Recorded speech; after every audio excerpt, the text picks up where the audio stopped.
बौद्ध धर्म के 3 नगीने। कोई हमारा ध्यान खींचना चाहता है, हमें कुछ बताना चाहता है। हिंदुओं के त्रिमूर्ति। हम काफी पुरानी बात कर रहे हैं, ये इंसानी इतिहास के शुरुआत से जुड़ी हुई है। और ईसाई धर्म की पवित्र ट्रिनिटी। ये नंबर ही एक पोर्टल को एक दूसरे आयाम में जाने के गेटवे को दर्शाता है। पूरे मानव इतिहास में 3 नंबर का एक अनोखा महत्व है। लेकिन क्यों? आप किसी भी प्राचीन संस्कृति की ओर देख लीजिए, हर जगह के प्रमुख देवता हैं 3। आखिर 3 नंबर में ऐसा क्या है जिसने इसे धर्म, वास्तुकला और जादुई रहस्यमयी घटनाओं के लिए इतना महत्वपूर्ण बना दिया? क्या इसके पीछे कोई एलियन कनेक्शन है? अगर हम 3 की ताकत को समझ गए तो हम भी अपने रचयिता जैसे बन जाएंगे, ईश्वर जैसे। दुनिया भर में फैले लाखों लोग मानते हैं कि हमारे ग्रह पर एलियंस आते थे। क्या हो अगर ये सच हो? क्या सचमुच एंशिएंट एलियंस ने हमारे इतिहास को बेहतर दिशा दी थी? अगर हाँ, तो क्या हम वाकई ब्रह्मांड के रहस्य को जान जाएंगे? अगर हम 3 की बेमिसाल ताकत को जान पाएं, वो कौन थे? वो क्यों आए थे? वो क्या छोड़ गए? वो कहां चले गए? क्या वो वापस आएंगे? दोस्तों, तो आप भी वीडियो शुरू होने से पहले ये 3 काम कर दीजिए: लाइक, शेयर और सब्सक्राइब। Science document mysteries.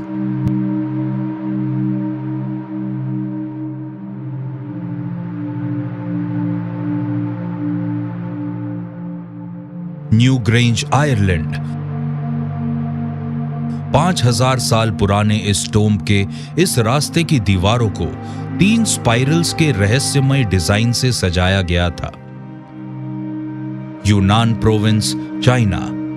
यहां है 1100 साल पुराने 3 बौद्ध टेम्पल्स, जिन्हें 3 पगोडास के नाम से जाना जाता है। ये त्रिकोण बनाते हैं। माना जाता है कि ये लोगों को कुदरत के कहर से बचाता है। प्राचीन यूनान गाथाओं के मुताबिक देवताओं और इंसानों की तकदीर सबसे शक्तिशाली प्राणियों के हाथों में है, जिन्हें 3 फेट्स या त्रिदेव कहा जाता है। दुनिया भर की कई सभ्यताओं में प्राचीन काल से ही ये माना जाता है कि 3 नंबर किसी बेहद पवित्र, रहस्यमयी, यहाँ तक कि देवीय शक्ति को दर्शाता है। इंसान नंबरों की भाषा जानते हैं। हम ऐसी भौतिक दुनिया में रहते हैं जहाँ चीजों को अलग अलग नंबरों से दर्शाया जाता है और अलग अलग संस्कृतियों में नंबरों को खास अहमियत दी जाती है। उनसे रिवाज जुड़ जाते हैं जो कि बेहद जरूरी है। यूरोपियन ट्रेडिशंस में भी नंबर 3 का काफी इस्तेमाल हुआ है और दुनिया भर के दूसरे ट्रेडिशंस में भी। यह नंबर ट्रेडिशंस बेहद ताकतवर है जो अलग अलग सभ्यताओं को जोड़ते हैं। 3 नंबर के प्रति ये लगाव हजारों साल पुराना है और इस लगाव को आज भी कला, वास्तुकला, कहानियों, साहित्य, विज्ञान और धर्म के क्षेत्र में देखा जा सकता है। लेकिन क्यों? आखिर इस नंबर में ऐसा क्या है जिससे इसे आज तक इंसानों की दुनिया में अपनी अहमियत बनाई हुई है? अगर हम अपनी जिंदगी को देखें तो हमारा एक अतीत, एक वर्तमान और एक भविष्य भी है। हमारी कहानी भी 3 भाग में बटी है। लोक साहित्य और कथाओं में हर जगह 3 नंबर ही दिखाई देता है। 3 में कुछ तो ऐसा है जो हमारा ध्यान खींचना चाहता है। जुदाइयों के ईसाई लेखों में भी नंबर 3 का जिक्र बार बार किया गया है। जोना 3 दिन तक व्हेल के पेट में रहे थे। जेनेसिस में लिखा है, जल को 3 दिन बाद भूमि से अलग किया गया। न्यू टेस्टामेंट में जीसस 3 दिन तक समाधि में रहे थे। 3 को यहाँ खास अहमियत दी गई है। नंबर 3 हमें पवित्र दस्तावेजों में दिखाई देता है। ऐसा क्यों है? हमारे अंदर कुछ ऐसा है जो हमें ये मानने पर मजबूर करता है कि नंबर 3 एक पवित्र नंबर है। आखिर ये आया कहां से है? गीजा प्लेटो, मिस्र। कायरो के ठीक बाहर रेगिस्तान में 3 महान पिरामिड एक सीध में खड़े हैं। इन्हें 4000 से भी ज्यादा साल पहले बनाया गया था। स्मारकों की ये अनोखी तिकड़ी पूरी दुनिया में सबसे ज्यादा प्रचलित है। पिरामिड वास्तुकला में त्रिकोणों के सबसे शानदार इस्तेमाल को दर्शाता है। प्राचीन इजिप्ट में हमें जो मिला है वो शायद कोई गुप्त परंपरा है। यहाँ ऐसे बिल्डर्स थे जिन्हें खुद जियोमेट्री का ज्ञान था, टूल मेकिंग का ज्ञान था और अलग अलग इमारतों को जोड़ने और खासकर इमारतों के निर्माण का ज्ञान था। वो अपने आप में ही जरिया थे नए विचारों और ज्ञान के ऊंचे पायदानों को छूने का। गीज़ा के पिरामिड बेहद दिलचस्प है। यहाँ 3 विशाल पिरामिड्स है। इनकी साइड्स ट्रायंगल्स है। त्रिकोण के बारे में सोचिए, ये सबसे सिंपल और सबसे परफेक्ट जियोमेट्रिक फॉर्म है। हमारे पूर्वजों को जियोमेट्री से लगाव था, या कहिए कि पवित्र जियोमेट्री से। निश्चित तौर पर ट्रायंगल उन बेसिक आर्केटाइपल शेप्स में से एक है जो इंसानी अवचेतन की गहराइयों में छुपी हुई है, जिसे हमारे पूर्वजों ने पिरामिड्स जैसे स्मारकों की शक्ल दे दी। ऊपर की ओर बढ़ना निरंतर पूर्णता के विकास की ओर दर्शाता है। ये ऊपर की ओर इशारा करते हैं। ये दिशा सूचक आकृति है। शायद ये आकृति हमारे सबकॉन्शियस ने हमें दी है। हम समझ सकते हैं कि नंबर 3 ही ट्रायंगल के रूप में मौजूद है। इसी से पिरामिड की चोटी बनती है। ये एक पोर्टल, एक गेटवे को दर्शाता है, दूसरे आयाम में जाने के रास्ते को, जो शायद देवताओं का आयाम है। क्या गीजा के 3 पिरामिड सचमुच किसी अलौकिक आयाम में जाने का कोई पोर्टल है? शायद त्रिकोणों की पवित्र प्रवृत्ति के बारे में और सबूत जुटाए जा सकते हैं, और इसके लिए हमें इतिहास के सबसे महान गणितज्ञ के काम को बारीकी से परखना होगा। यूनान, सामोस, ईसा पूर्व 6ठी सदी। यूनानी गणितज्ञ और दार्शनिक पाइथागोरस ने अपने मशहूर सिद्धांत से दुनिया का परिचय कराया था। a² + b² = c²। ये सूत्र एक समकोणों के तीनों साइड्स के बीच गणितीय संबंध की व्याख्या करता है। कुछ लोगों का मानना है कि सूत्र का आधार ही मिस्र के पिरामिडों का डिजाइन है। पाइथागोरस का साल आज से 2500 साल पहले था। कहा जाता है कि उन्होंने अपनी पढ़ाई इजिप्ट के महान शिक्षकों के साथ की थी और वो इजिप्ट में हासिल ज्ञान को ग्रीस ले आए थे, और दरअसल इसी से ग्रीक फिलॉसफी का जन्म हुआ था। पाइथागोरस के और दूसरे कई प्राचीन दार्शनिकों के गणित किसी असाधारण चीज को समझने का एकदम सटीक तरीका था। वो इस ग्रह पर इंसानों की चीजों को समझना चाहते थे, और इसका एक तरीका मेजरमेंट्स भी है, और मेजरमेंट्स को विकसित करना पड़ता है, और इसके विकसित होने के बाद ज्यादा पेचीदा गणित विकसित किया गया। पाइथागोरस इस तरह के विचार रखने वाले बेहद शुरुआती दार्शनिक थे। पाइथागोरस ने सिखाया कि ब्रह्मांड की हर चीज का ढांचा 3 हिस्सों से बना है, और ब्रह्मांड की हर समस्या को डायग्राम के जरिए ट्रायंगल जितना छोटा किया जा सकता है। पाइथागोरस और उनके अनुयायियों के लिए ट्रायंगल चढ़ाई का प्रतीक है, और खुद ट्रायंगल और 3 नंबर ही बंद रहस्यों को खोलने की चाबी थी।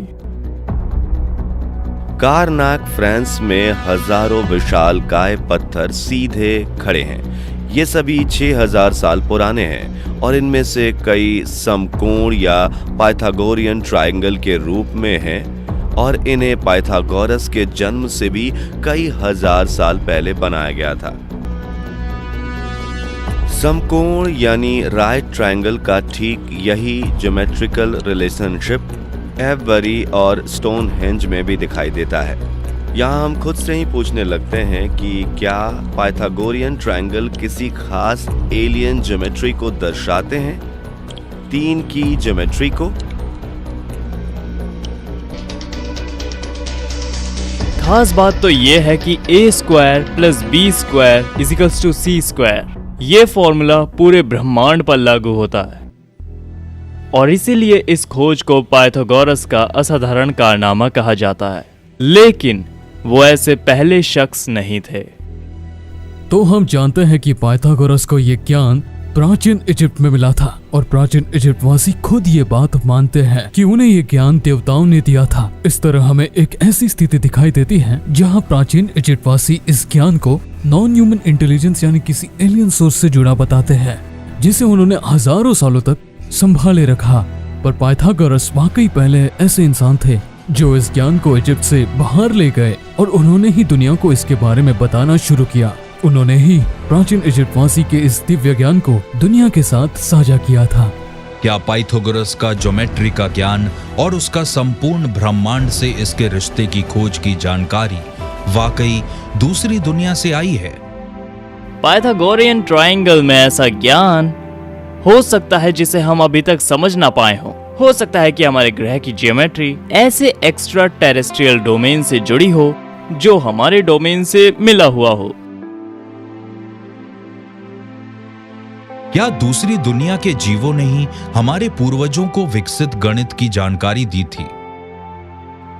वो जानकारी जो ब्रह्मांड के रहस्यों को सुलझाने में उनकी मदद करती। अगर ये सच है तो क्यों, और इस 3 नंबर का रहस्य आखिर क्या है? क्या ये कोई कोड है या ये इंसानों के एलियन पूर्वजों से संपर्क का मार्ग खोल सकता है? प्राचीन एस्ट्रोनॉट थ्योरिस्ट मानते हैं इससे जुड़े और सबूत एक रहस्यमयी कलाकृति के विश्लेषण से ढूंढे जा सकते हैं, वो कलाकृति जो पूरी दुनिया को बदल सकती है।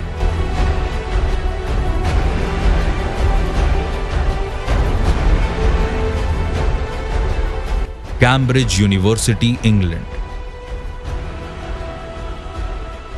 यहां इस 800 साल पुराने संस्थान की लाइब्रेरी में सर आइजैक न्यूटन के रिसर्च पेपर्स रखे हुए हैं, जो 17वीं सदी के सबसे प्रभावशाली वैज्ञानिकों में से एक थे।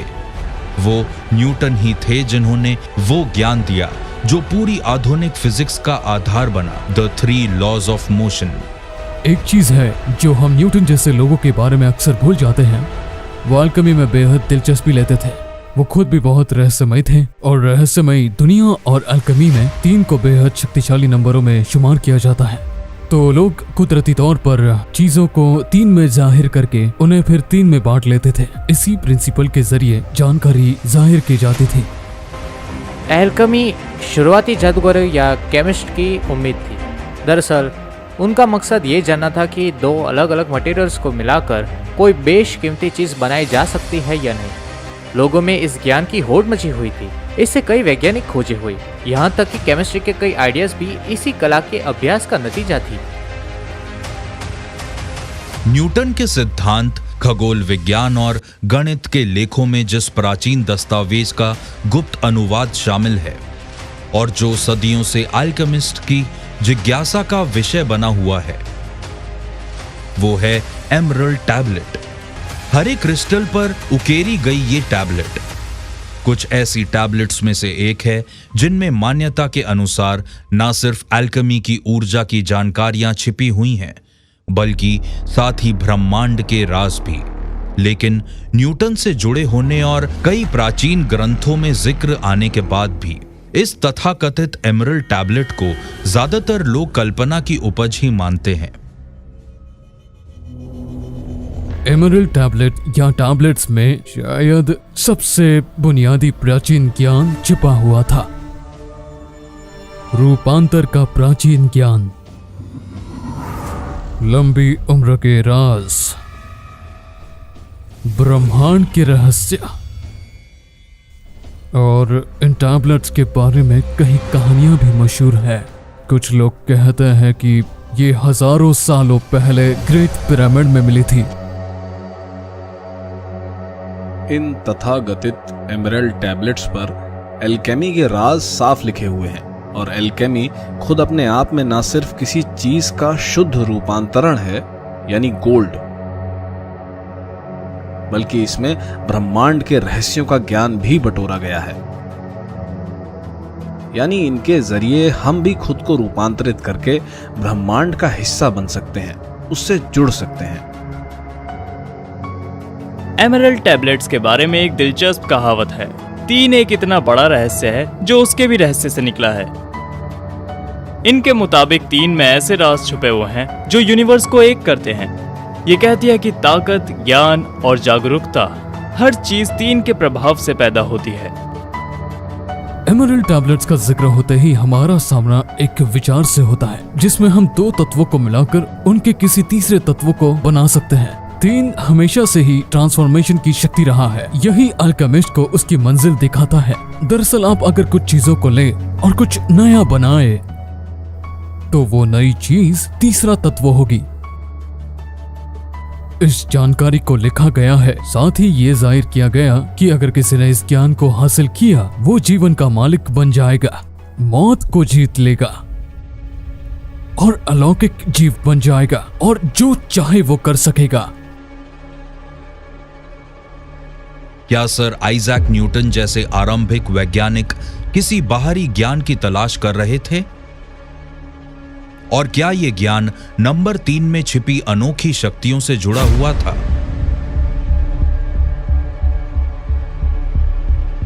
शायद इसका जवाब इस व्यक्ति को करीब से जानकर मिल सकता है, हर्मेस ट्रिस्मेजिस्टस। कुछ लोग मानते हैं कि उन्होंने ही इन एमरल्ड टैबलेट्स को लिखा था। ईसा पूर्व 4वीं सदी से ही एक किरदार ने शक्ल लेनी शुरू कर दी थी, जो थे हर्मीस ट्राइस्मेगिस्टस। उनके नाम का मतलब है हर्मीस तृतीय महान। इस तरह हर्मीस ट्राइस्मेगिस्टस ग्रीक हर्म्स का ही एक हेलेनिस्टिक इजिप्शियन वर्जन है और वो एक इजिप्शियन देवता थॉथ के अनुयायी थे और इसी वजह से शुरुआत में थियर्जी की जादुई क्रियाओं से जुड़े हुए थे, जिसका मतलब था देवताओं के लिए काम करना और दुनिया में बदलाव। जिस वक्त ग्रीक्स इजिप्ट में दाखिल हुए और रोमन्स इजिप्ट पहुंचे तो इजिप्ट की मान्यताओं को ग्रीक और रोमन मान्यताओं जैसा बनाने की कोशिश शुरू हो गई। इस तरह यहाँ हमें थोथ और हर्मेस के बीच संबंध दिखाई देता है और दोनों ही केसेस में ये देवता ही वो संदेशवाहक या लिंक है जो हमारी इंसानी दुनिया और देवताओं की उच्च स्तरीय दुनिया को जोड़ते हैं। कुछ कहानियों के अनुसार वो थॉथ के ही अवतार थे जो मिस्र के प्राचीन धर्मशास्त्री थे, देवताओं के शिक्षक थे। वो ऐसे शख्स थे जो इंसानों तक ज्ञान और बुद्धिमत्ता लेकर आए। उन्हें तृतीय महान कहा जाता था, यानी 3 गुना ज्यादा महान। हर्मेस आसमान से जमीन पर उतरे थे और वो उतरे थे फ्लाइंग शिप से। और ठीक यही कहानी प्राचीन इजिप्ट के थॉथ से ही जुड़ी हुई है। वो भी आसमान से उतरे थे और उनका मकसद था लोगों को हर चीज वैज्ञानिक ढंग से समझाना। क्या हर्मेस ट्रिस्मेजिस्टस सचमुच मिस्र के देवता थॉथ का ही अवतार थे? अगर हां, तो क्या वो इंसानों और देवताओं के बीच संदेशवाहक थे? प्राचीन यूनानी तो यही मानते हैं, या शायद वो दूसरे दुनिया के प्राणी थे। प्राचीन एस्ट्रोनॉट थ्योरिस्ट भी इस पर यकीन करते हैं। क्या वही वो इंसान थे जिसने इंसानों को एमरल्ड टैबलेट्स की शक्ल में ब्रह्मांड के ज्ञान का तोहफा दिया था? एमरल्ड टैबलेट्स ज्ञान का भंडार नजर आती हैं। इन्होंने उस विचार को बढ़ावा दिया कि अलग अलग सिस्टम्स, चाहे वो फिजिक्स सिस्टम हो या कॉन्शियसनेस सिस्टम हो या फिलॉसफी सिस्टम हो या रिलीजन सिस्टम हो, इन सभी पे प्रभाव नजर आता है नंबर 3 का। हम खुद से ही पूछने लगते हैं कि क्या एमरल्ड टैबलेट में किसी दूसरी दुनिया का ज्ञान कैद है जो हमें सौंपा गया है? शायद अमरता का राज भी एमरल्ड टैबलेट पर ही लिखा है, 3 के कोड में। क्या वाकई अलौकिक संदेशवाहकों ने इंसान को ब्रह्मांड का ज्ञान दिया था? प्राचीन एस्ट्रोनॉट थ्योरिस्ट तो यही राय देते हैं। क्या यही वो कड़ी है जिसे हम नंबर 3 में छिपे ज्ञान को फिर से हासिल कर सकते हैं? हालांकि इसके और ज्यादा सबूत ढूंढे जा सकते हैं, जिनकी तलाश में हमें इंसानी दिमाग में मौजूद रहस्यमयी क्रांति के अंदर दाखिल होना होगा। वॉशिंगटन डीसी, अप्रैल 2013। हमारे पास मौका है जिंदगी को सुधारने का, वो भी लाखों नहीं बल्कि करोड़ों जिंदगियां, इस रिसर्च के जरिए। अमेरिका के राष्ट्रपति बराक ओबामा ने सरकार की सहायता से प्राप्त इस महत्वाकांक्षी रिसर्च का अनावरण किया, जिसे इंसानी दिमाग को जानने के लिए डिजाइन किया गया है और इसका नाम है ब्रेन इनिशिएटिव। ये प्रोग्राम दावा करता है कि ये इंसानों के सीखने, सोचने, याद रखने और रचना करने की क्षमता को नया जन्म दे सकता है।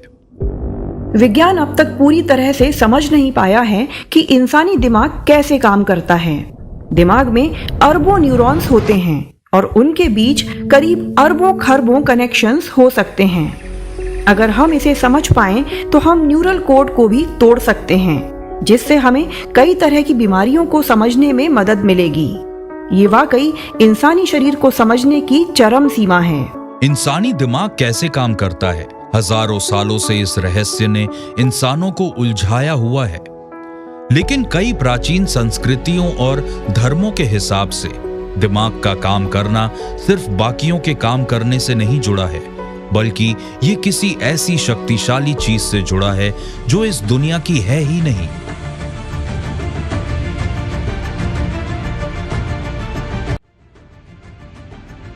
उत्तर भारत के लिड्डर घाटी,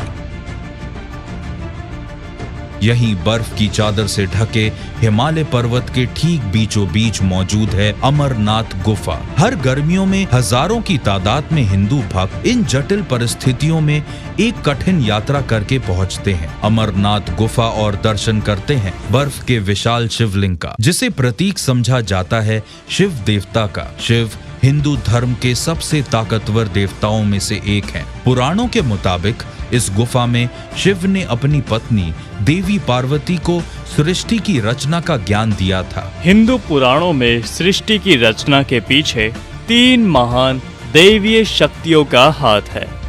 ब्रह्मा चीजों को बनाते हैं। ये महान देवता ब्रह्मा सृष्टि के रचयिता हैं।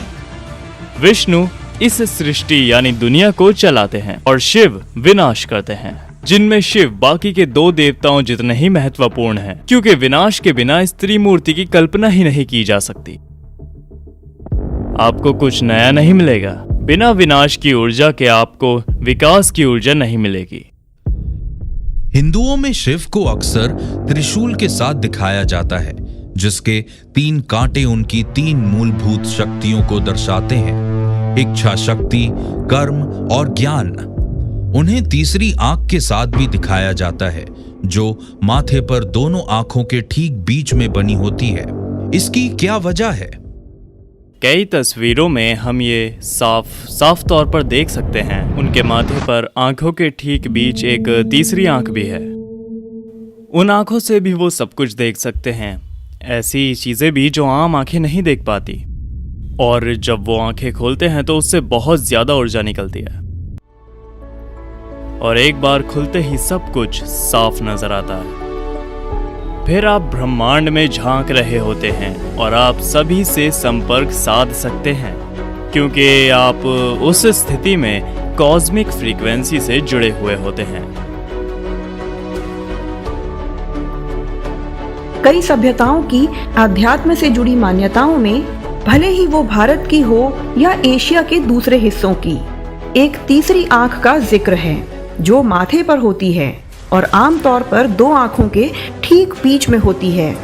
वही अध्यात्म की शक्ति का मुख्य बिंदु है और कई बार इसे अलौकिक शक्तियों से भी जोड़कर देखा जाता है।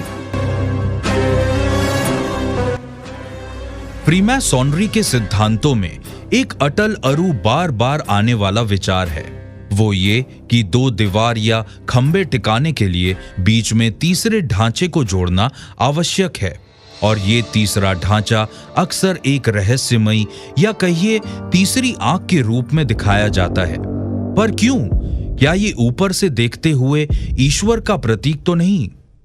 या फिर इसके पीछे कोई अलग ही सच्चाई है, ऐसी सच्चाई जो शायद स्वयं इंसानी दिमाग के अंदर मौजूद हो? आप कई परंपराओं में देख सकते हैं कि एक रहस्यमय आंख का जिक्र है और इसके संदर्भ में कई विचार रखे जाते हैं। पर एक बहुत ही इंटरेस्टिंग बात जो कुछ लोग कहते हैं वो ये है कि ये पीनियल ग्लैंड को दर्शाता है। एक लाइट सेंसिटिव ऑर्गन है जो दिमाग में यही कहीं होता है। एंडोक्राइन सिस्टम का ही हिस्सा पाइनियल ग्लैंड एक चावल के दाने से ज्यादा बड़ा नहीं होता और आकार में एक पाइन कोन की तरह होता है। हालांकि ये काफी अंदर दिमाग के दो भागों के बीच होता है, पर इसके अभिलक्षण इंसानी आंख से कुछ हद तक मिलते हैं। Pineal gland melatonin hormone release करता है जो सोने और जागने के घटनाक्रम का संचालन करता है, और क्योंकि ये लाइट सेंसिटिव होता है इसे कभी कभी तीसरी आंख भी कहा जाता है। इसके काम करने का तरीका रहस्यमय होता है। ये एसिमेट्रिकल स्ट्रक्चर ठीक दिमाग के बीचों बीच होता है।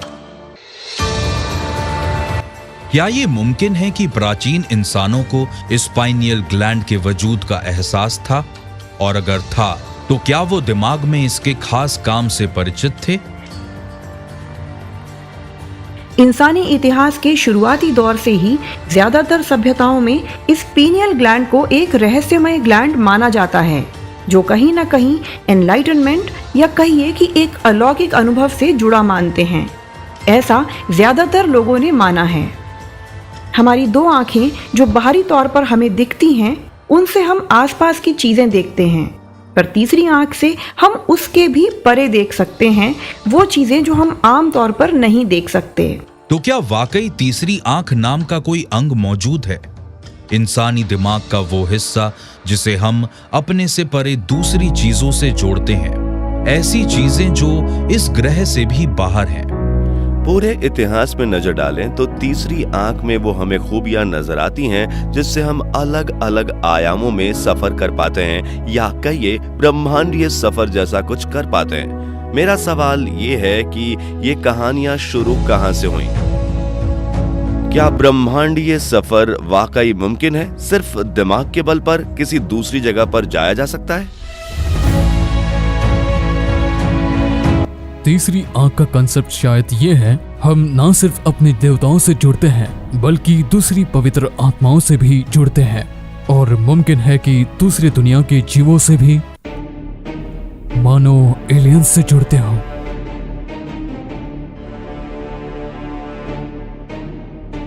ये पाइनियल ग्लैंड काम करता है एक हाइपर डायमेंशन गेटवे का, और ये हमारे दिमाग में काम करने वाला स्टारगेट है। मानो पाइनियल ग्लैंड अपने दिमाग के अंदर एक ब्रिज या कह सकते हैं वॉर्म होल बना देता है। एलियंस ने शायद समझ लिया हो क्योंकि ये इंसान की शारीरिक बनावट का मूल पहलू है। हमारे अंदर एक स्टारगेट मौजूद है।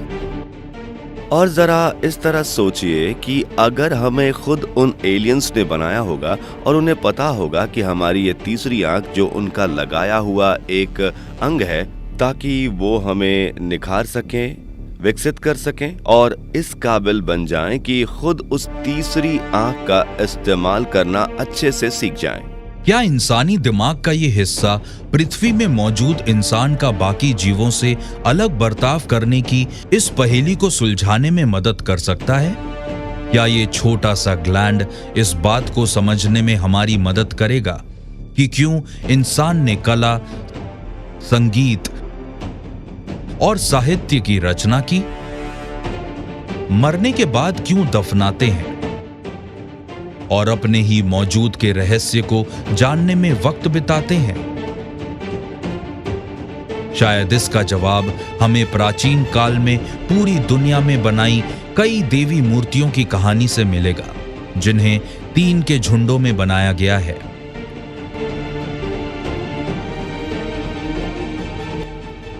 हेनन प्रोविंस, मध्य चीन। यहां यी रिवर के किनारे मौजूद है 1352 प्राचीन गुफाएं, जिन्हें लॉन्गमैन ग्रोटोस कहा जाता है। इसे ईसा पूर्व 493 में बनी इन गुफाओं में बुद्धिस्ट केव आर्ट का दुनिया का सबसे बेमिसाल नमूना देखने को मिलता है।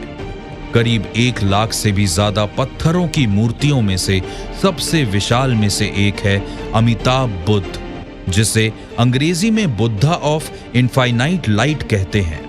दोनों तरफ उनके 2 अनुयायी बैठे हैं, और तीनों को मिलाकर कहा जाता है पश्चिम के तीन संत। किसी वजह से पवित्र चीजों के रहस्य 3 परतों में छुपे होते हैं।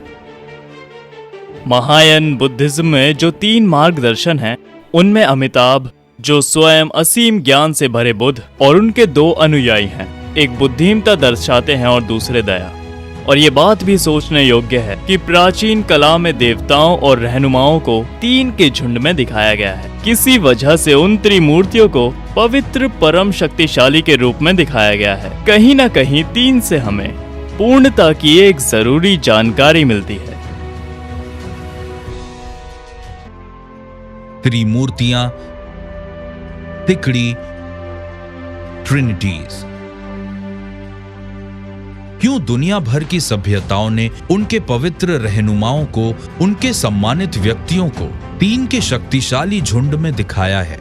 शायद इसका जवाब हमें 3 संतों की कहानी को खंगालने पर मिल सकता है, साथ ही अमिताभ बुद्ध के उस आकाशीय आयाम से जिसे पश्चिम की पवित्र जगह या वेस्टर्न प्योर लैंड कहते हैं।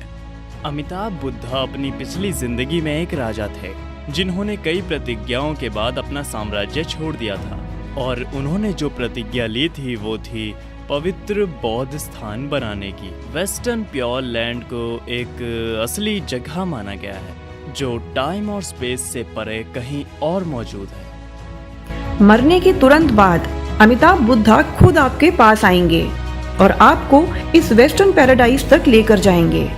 बुद्धा अमिताभ के 2 सहायक हैं, यानी 2 बोधिसत्व, और इसके पीछे यही धारणा थी कि आपको 3 लोग आते दिखते तो लगता है ज्यादा मदद आ रही है। बौद्ध धर्म में जिंदगी के आखिरी पल बहुत खास होते हैं। ये मार्गदर्शकों के स्मारक 3 की शक्ति को समझने का अच्छा उदाहरण है, साथ ही उनकी शिक्षा को समझने का और अपनी पूरी चेतना में दूसरों की मदद करने का भी।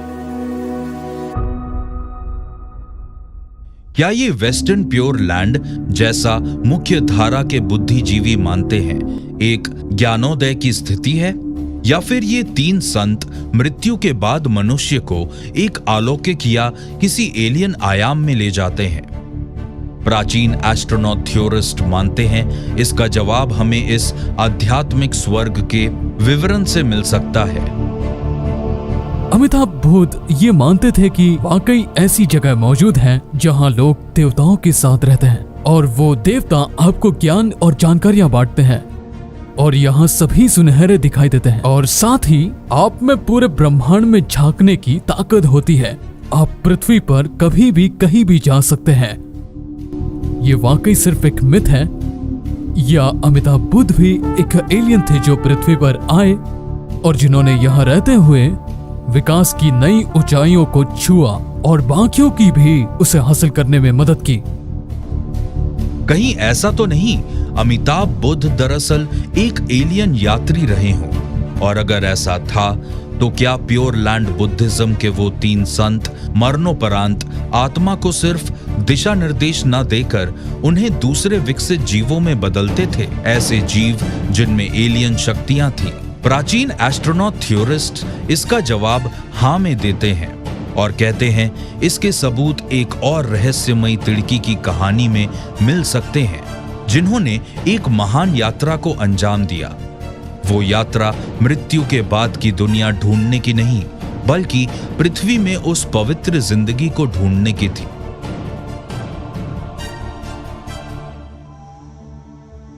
Colon, Germany. सदियों से लगातार बड़ी मात्रा में यात्री इस गॉथिक कैथेड्रल के अंदर एकत्रित होकर उस सुनहरे ताबूत को देखते हैं जिसमें माना जाता है कि बाइबिकल जादूगरों की अस्थियां रखी हुई हैं, जिन्हें बाइबल में 3 विद्वान कहा गया है।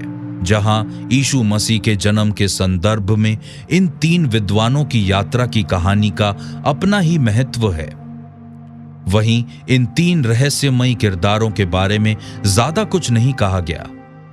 गॉस्पेल्स के मुताबिक 3 राजा या कहिए 3 विद्वान पूरब से आए थे, और जिस दौर में ये गॉस्पेल्स लिखे गए थे तब ये इलाका पश्चिम वासियों के लिए दुनिया का वो हिस्सा था जहां से सारे जादू और रहस्य की शुरुआत हुई थी। मेजाई प्राचीन काल के पर्शिया का, जिसे आज ईरान कहते हैं, बादरी का ओहदा था और ये ईसा से 3000 साल या उससे भी पुरानी है। ये मेजाई तारों में दिलचस्पी रखते थे और वो इन तारों और ग्रहों की वजह से अलग अलग वक्त पर जो असर होता था उसका लेखा जोखा रखते थे और ये उनकी परंपरा का एक अहम हिस्सा बन गया था। ये 3 विद्वान हजारों मील की यात्रा तय करके होली लैंड पहुंचे।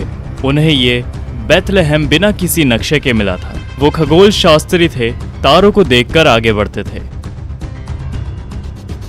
क्या 3 विद्वानों का वाकई कोई अस्तित्व था? और क्या नन्हे यीशु के पास जाने की उनकी ये कहानी सच है? किसी दूसरी दुनिया से तो नहीं जुड़ा है?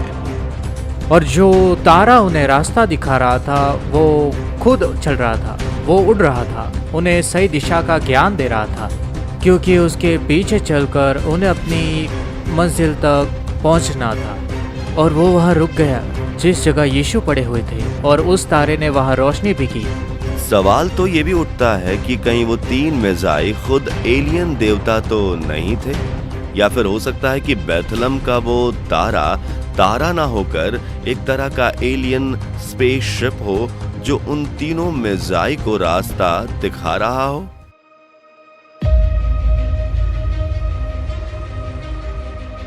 क्या उन 3 विद्वान आकाशीय यात्रियों के सफर के पीछे दूसरी दुनिया की तकनीक थी, या फिर यीशु की कहानी में उनका अस्तित्व किसी तरह का संकेत है? ऐसा संकेत जो यीशु को दूसरे पौराणिक कहानियों और धर्मों से जोड़ता है, जिनमें नंबर 3 का खास महत्व है।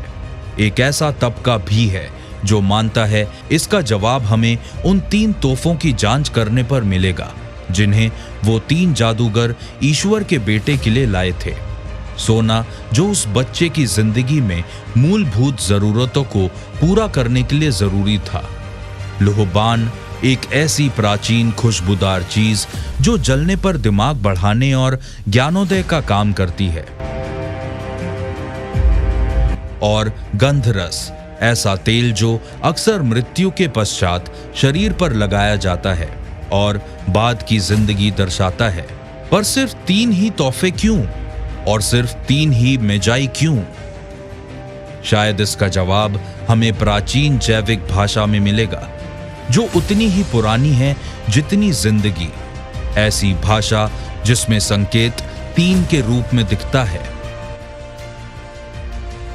एक सिद्धांत यह भी है कि नंबर 3 की शक्ति को समझने का ज्ञान होली ट्रिनिटी के रहस्य में है। एक ईश्वर में 3 पवित्र जीवों के होने की धारणा, जो उनके अलग अलग दशा को दर्शाती है। पिता के रूप में ईश्वर ज्ञानी और नैतिक रूप, पुत्र के रूप में ईश्वर शारीरिक और वास्तविक रूप, और ईश्वर पवित्र आत्मा के रूप में भावना और आकांक्षा पूर्ण रूप में। भूत, वर्तमान और भविष्य, ईश्वर और इंसान एक ही रूप में है। कासर एल यहूद इज़राइल। यहां हजारों की तादाद में ईसाई जॉर्डन नदी में आते हैं, जिसे खुद यीशु की बैप्टिज्म की जगह माना जाता है। और अभिलेखों के मुताबिक यही वो जगह है जहां ईश्वर ने स्वयं प्रकट होकर खुद के 3 पवित्र रूपों से रूबरू कराया था। पिता के रूप में ईश्वर, पुत्र के रूप में ईश्वर और पवित्र आत्माओं के रूप में, जो मिलकर होली ट्रिनिटी कहलाते हैं।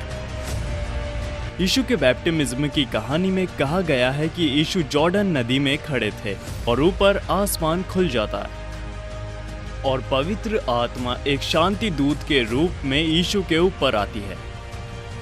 और तभी ईश्वर आकाशवाणी करते हैं, ये मेरा बेटा है जिसे मैं बेइंतहा प्यार करता हूँ और इससे मैं बहुत खुश हूँ। तो इस अंश में ट्रिनिटी के तीनों हिस्से एक साथ दिखाए गए हैं, पिता, पुत्र और पवित्र आत्मा। गणित के दृष्टि से देखें तो कोई भी चीज 1 है तो 3 कैसे हो सकती है? तो देखा जाए तो ये एक रहस्य है और कुछ लोग इस पर सवाल नहीं उठाते क्योंकि ये मामला आस्था का है। और इस तस्वीर के आधार पर हम इस नतीजे पर पहुंच सकते हैं कि हम सभी के अंदर एक ट्रिनिटी मौजूद है।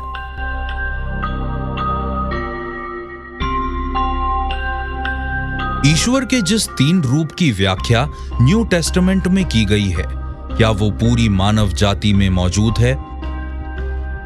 और अगर ऐसा है तो इसका मतलब 3 की ये शक्ति इंसान को उस दैवीय शक्ति से जोड़ती है, या जैसा कुछ लोग मानते हैं एलियंस की शक्तियों से? प्राचीन एस्ट्रोनॉट थ्योरिस्ट्स का मानना है इसका जवाब हमें ना सिर्फ बाइबल में मिल सकता है बल्कि खुद हमारे शरीर के जेनेटिक ब्लूप्रिंट में मौजूद है।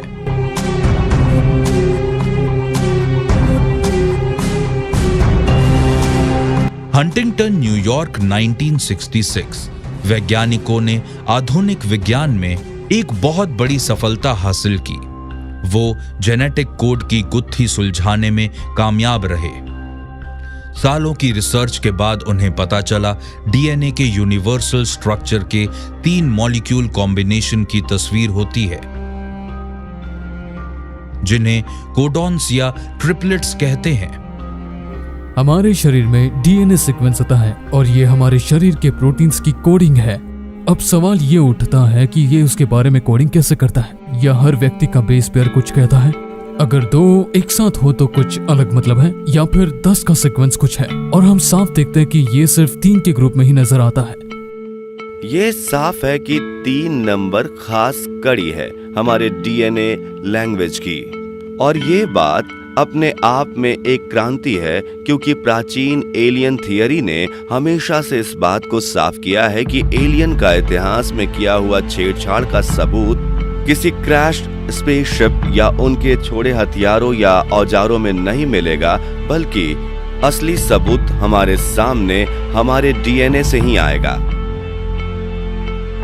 हो सकता है कि ये एक 3 अंक की शक्तियों का ठोस ब्रह्मांडीय प्रमाण हो। मुझे लगता है वक्त के साथ हमें पता चल जाएगा। डीएनए खुद ब्रह्मांड को ध्यान में रखकर लिखा गया है और इसे पिरोया गया है basic laws of quantum physics पर, और 3 का इस्तेमाल करके उस ईश्वरीय शक्ति ने वो चीज बना दी जो आज हम सबके सामने मौजूद है।